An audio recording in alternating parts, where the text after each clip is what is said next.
Good morning. Good morning.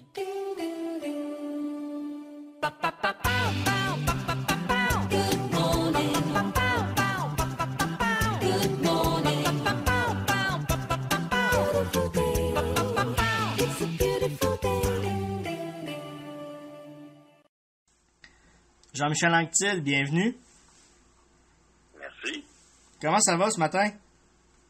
Ça va très bien, très bien.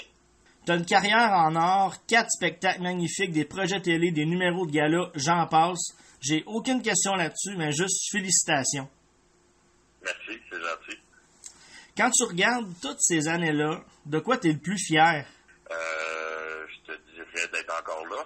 Ça, c'est dans ce métier-là, c'est le fun de pouvoir l'exercer, mais c'est le fun de pouvoir durer aussi. Parce qu'il y a beaucoup de gens qui ont des succès, puis ça s'éteint vite ou qu'on voit plus. Après ça, ils reviennent, c'est plus difficile. Fait que non, moi je suis content des choses que j'ai fait. J'ai touché à plein de choses. J'ai fait de la radio, j'ai fait de la télé, j'ai fait du cinéma, de la scène, aux scènes autant en stand-up qu'au théâtre. Fait que non, je suis content d'avoir touché à pas mal de choses, puis qu'il y a encore des beaux projets qui se présentent à moi, là. Ben, je suis content que tu sois encore là aussi. Merci. On va en parler tout de suite, vu qu'on sort un petit peu de là, mais les derniers 18 mois ont été comment pour toi? Je te dirais que le début de la pandémie, ça a été difficile parce que nous, on tournait la pièce Les Voisins. On a fait le dernier spectacle à Québec, puis après ça, là, on est tombé en confinement. La tournée qui devait avoir lieu durant l'été a été repoussée d'1 an. Après ça, on pouvait pas la jouer parce que il y a la distanciation qui peut pas être faite dans cette pièce-là sur scène. Fait que là, ça a été repoussé à 2022. Fait qu'à un moment donné, là, tu fais, bon, OK, je vais faire quoi? On peut pas faire de spectacle. Les productions télé, ben, les projets sont déjà entamés. Fait que tu peux pas greffer un projet qui est déjà là. Fait que j'ai, en faisant des lives sur Facebook les vendredis soirs, à un moment donné, on a eu avec Sébastien Ouellette qui faisait ma première partie. On a eu un flash, puis j'ai dit, ben, la lecture de mes premiers numéros, ça marchait bien. J'ai appelé des chums pour qu'ils viennent lire leur premier numéro aussi. Fait qu'on a créé un concept télé qui s'appelle Numéro marquant, qui a été tourné, puis là qu'on peut voir sur la chaîne Vrai, sur la plateforme Vrai plutôt de TVA. Fait que c'est des numéros marquants des humoristes, les premiers qu'ils ont fait, celui qui les a fait connaître, puis le numéro dont ils sont le plus fiers. Fait que ça m'a permis de développer ce concept télé-là. On se croise les doigts pour une saison 2. Puis comme on pouvait pas jouer, ben c'était on le dit beaucoup, faut se renouveler, fait qu'on on créait. Fait que là, j'ai essayé de créer des nouveaux projets, puis de voir, OK, ça peut-tu voir le jour, ça peut être viable. Fait que tant qu'à attendre là, que tout reparte, ben on s'est botté le cul, puis go, on n'attendra pas d'avoir un téléphone puis de dire, ben, tu veux-tu jouer dans ça? Ben, on va se la créer, notre job, puis voilà. Ça a donné un Moses de bon show, puis on est très content du résultat. Puis après ton dernier show, là, ton Jean-Michel numéro 4, là, tu disais que la tournée One Man Show, c'est fini. Mais là, avec du recul, 18 mois arrêtés, est-ce que la piqûre est revenue ou bien c'était vraiment une décision qui était réfléchie? Non, c'est une décision qui est réfléchie puis que j'assume pleinement. J'ai eu la chance, après cette tournée-là, de faire Les Voisins pendant 1 an, de travailler avec du monde. La pièce, c'était un gros succès. Partout où on passait, on était complet. On n'avait même pas fait la première à Drummond, puis l'été était déjà complet. Avec André Robitaille, on a monté la pièce des Cailloux plein des poches aussi durant le confinement parce qu'on cherchait quelque chose. On voulait travailler ensemble, André et moi, puis on cherchait quelque chose qui pouvait être joué à 2 mètres. Fait qu'on a répété avec un bâton, on est à 2 mètres, déplacement, tout ça. C'est une pièce, ça aussi, qui a connu un gros succès. Là, on a arrêté la tournée parce que on la jouait, on est dans des stades COVID, donc c'est à peu près le tiers de la salle. Ouais. On sait qu'on aurait pu remplir. Fait que pour nous, c'est le fun parce qu'on peut jouer, mais en même temps, on était déçus en disant, bon, ben, il y a 280 personnes dans une salle de 600 quelques, ben, il pourrait en avoir 600 quelques. Fait que là, on va attendre de pouvoir rejouer dans des salles pleines. Mais pleines, pas... Full capacité, pas à 50%, pas à 80%, full capacité. Puis là, il y a un autre projet de théâtre aussi qui est en train de se développer, mais encore là, il faut que ça soit joué dans des salles pleines, parce qu'on est plusieurs sur scène aussi. On peut pas jouer à 2 mètres. Fait que, il y a tout ça qui... Il y a beaucoup de projets qui sont en ébullition puis en train de se monter, mais en même temps, on attend de pouvoir le jouer dans des salles full capacité. Puis, je comprends ça. Puis, la dynamique est différente. De jouer tout seul sur une scène puis avec plusieurs personnes, ça fait du bien aussi de voir d'autres mondes, là. Oh oui. Puis, tu sais, avec les voisins, on était 8 comédiens, avec l'équipe technique aussi qui nous suit. Fait que, tu sais, c'est de la famille est plus grande, là. Quand tu es en tournée solo, ben j'avais mes 3 techs qui étaient avec moi. C'était le fun, sauf que d'échanger sur scène, d'avoir un retour, c'est agréable. Puis en même temps, je te dirais que le fait de ne pas avoir à écrire le texte, juste de l'apprendre, ça aussi, c'est bien le fun. Ah, c'est le fun aussi, hein? Oui. Bon, là, je peux pas parler de ça parce que ça fait partie de ta carrière. Si je te dis Priscilla puis Peter McLeod, qu'est-ce qui te vient en tête?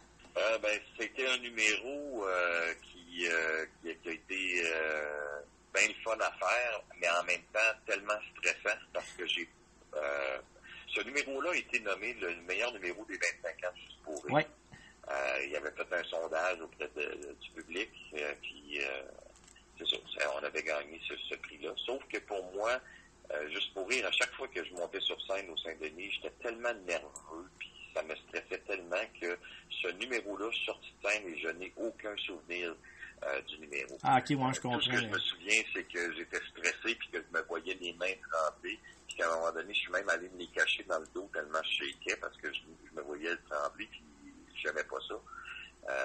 Mais ça a été un numéro qui a été écrit chacun de notre côté. On s'est vu une fois, puis moi, je m'étais dit, je vais rajouter des petites affaires dedans pour surprendre Peter.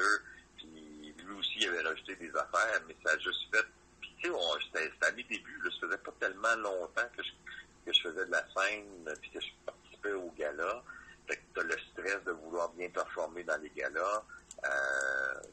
On se permettait pas... Mettons, si c'était à refaire aujourd'hui, j'aurais un peu moins de stress parce que je sais que je peux décrocher du texte, que je peux improviser un peu.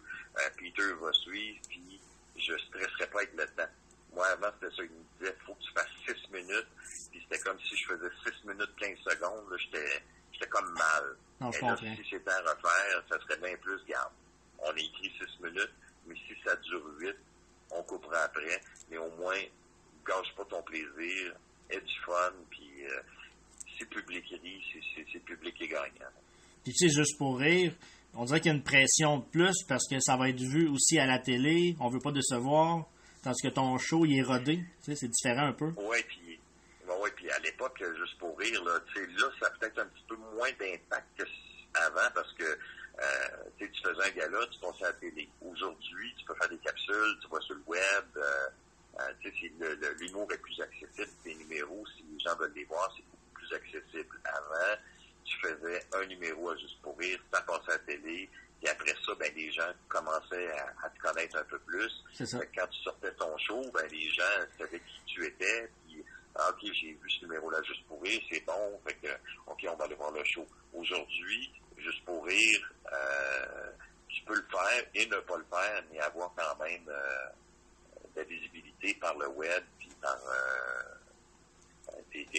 par les réseaux sociaux. Bon, j'ai parlé avec Peter justement, puis il me disait lui avec, ce numéro-là, c'est un de ses plus beaux numéros, mais en même temps, un de ses numéros les plus stressants aussi, là. Oui, parce qu'on s'est vu 2 fois. On s'est vu une première fois où on a dit, OK, on va faire un numéro ensemble. Il y avait Louis-Philippe Ribard qui était l'auteur, qui nous avait proposé, OK, ça peut être le lendemain de veille. Peter qui se réveille auprès de Priscilla. Fait que là, on avait écrit chacun de notre côté. Après ça, on s'était... Je me demande si on s'était revus pour le livre. On avait échangé par téléphone, OK, je vais faire ça, OK, fais ça. On l'avait répété une fois, puis après, on a dit, OK, ça marche, ça, on enlève. On se laisse des petites portes pour justement improviser un petit peu. Puis il y a des affaires qui sont venues sur scène. Tu sais, l'affaire, quand je m'accroche après ces bobettes, c'était pas écrit, c'était pas prévu. Ouais. C'est juste que j'ai dit, bon, ben, regarde, c'est là, on va l'utiliser, puis le public rit. Fait que c'est bon, ça marche. Là. Fait que, On en donne, ça marche, c'est ça, ouais. exact, c'est ça. On va poursuivre. Si je te parle, je ne sais pas si ça va te dire quelque chose, mais si je te dis râteau, ça te dit quelque chose? Et, ouais, un peu. Personnage qui a marqué beaucoup, que j'ai eu énormément de plaisir à faire. J'ai vu l'impact de ce personnage-là quand un petit gars est arrivé à la maison chez nous qui était déguisé en râteau à l'Halloween. Ça, j'ai trouvé ça très drôle. Oh, wow! Une belle trouvaille, ce personnage-là. J'étais content quand les premières fois que je le faisais, j'avais du fun à le faire. Puis c'est inspiré de quelqu'un que j'avais vu dans un centre d'achat qui était assis sur un banc de parc puis qui se parlait tout seul. Puis je disais, ça peut être le fun, c'est quelqu'un qui est assis sur un banc puis qui observe les gens autour de lui puis qui passe des commentaires. Fait que c'est un peu comme ça qu'est né le personnage de Râteau, puis un mix avec plein de gens que j'avais rencontrés, pour la voix, pour les histoires qu'il racontait qui se tenaient pas debout. Ça marche. Le voisin de mes parents, il nous inventait des histoires, puis je faisais, il nous prend tout des caves. Puis à partir de là, c'est qui le cave? Fait que, il y a plein de petites affaires qui ont nourri ce personnage-là, qui est devenu ce qu'il est aujourd'hui. Puis la première fois que tu es monté sur scène avec ce personnage-là, est-ce que tu t'attendais à avoir cette réaction-là aussi forte? Non, on sait jamais. Il y a des numéros, des fois tu le fais, tu as une idée, tu fais, puis ça, je pense que ça va être drôle, je pense que ça va marcher. Mais pas autant que ça. Encore aujourd'hui, je me fais parler dans l'autobus, puis le monde, si je suis au coin de la rue, il y a quelqu'un qui va passer, il y a l'expression c'est qui le cave, c'est pas moi qui ai inventé ça, mais on dirait que pour Râteau, c'est qui le cave, c'est comme si c'était lui qui avait sorti cette expression-là. Non, je pensais jamais que le personnage allait avoir cet impact. En tout cas, il y en a eu dans ma vie, c'est quand j'ai commencé à écouter de l'humour, puis ça a passé, regarde, ça me reste encore, puis j'adore ça. Ben, merci. On t'a vu dans le film, dernièrement, Les Balbards de la Malbaie. Oui. Je veux savoir, est-ce que le cinéma pourrait prendre une place plus importante dans ta vie dans les prochaines années, ou bien l'humour va toujours rester majoritaire? Si le cinéma peut prendre plus de place, tant mieux. Ça dépend pas de moi encore là. C'est quand on propose des choses, je trouve ça le fun. J'ai fait beaucoup de personnages dramatiques. J'ai pas eu de rôle comique encore. J'aimerais ça. Mais de jouer de autre chose que les gens m'ont vu faire, je trouve ça le fun aussi. J'ai fait dans Les Barbares, je fais un coach d'hockey qui est assez sérieux. Répertoire des villes disparues, je fais un père dont le fils vient de se suicider. Nous sommes les autres, je fais un inspecteur en sinistre qui a une vie très beige, très plate. Dans De Père en flic, je fais un chef de moteur. Fait que il n'y a rien de comique là-dedans. Mais c'est tous des rôles que j'ai adoré faire, puis que si j'ai d'autres propositions, que ce soit dans le drame ou dans l'humour. Ben, comment je peux dire ça? On carbure au défi, fait que tu sors complètement de ta zone de confort là, quand tu vas faire ça. Là. Oui. Mais veut pas, quand on est sur scène puis qu'on fait des personnages, on joue un personnage. Fait que de jouer comique ou de jouer dramatique, c'est juste de se mettre dans la peau du personnage, puis en même temps, moi, j'aime ça être dirigé aussi, fait que quand le réalisateur va me proposer, OK, c'est de telle façon, c'est le fun à faire, puis de surprendre aussi le public, qui sont habitués de te voir les faire rire, que là, tu tombes plus dans l'émotion, tu tombes plus dans le drame, dans quelque chose qu'ils sont pas habitués de le voir, fait que c'est le fun.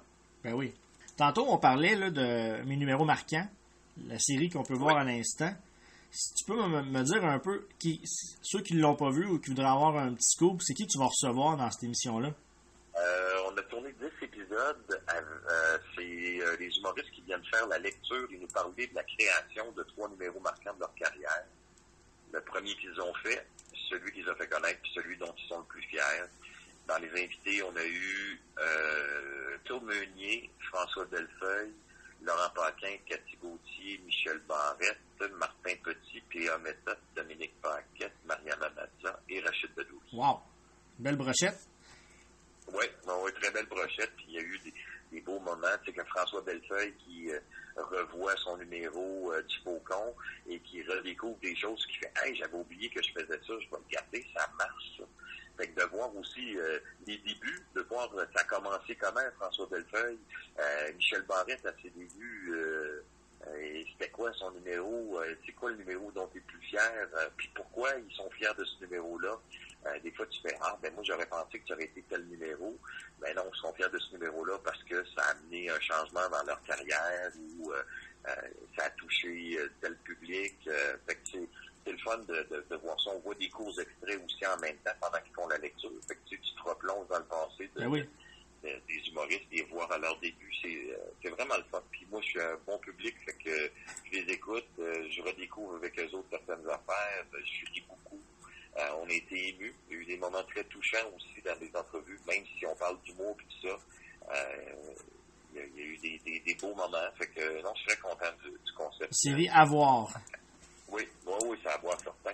Puis, sûrement qu'on te l'a déjà posé 100 fois, mais si je te posais la question à toi, le numéro, dans tout ce que tu as fait dans ta carrière, lequel que tu placerais dans un musée de l'humour, admettons, là? Eh boy. Il y en a sûrement beaucoup, j'imagine, là. Tu sais, le premier numéro que j'ai fait avec Maxime en 89, c'est un numéro qui encore aujourd'hui, je pense qui marcherait encore. Je l'ai fait longtemps, ce numéro-là. J'ai eu du plaisir à le faire. Et puis, il y a ce numéro-là. C'est sûr que Ranto,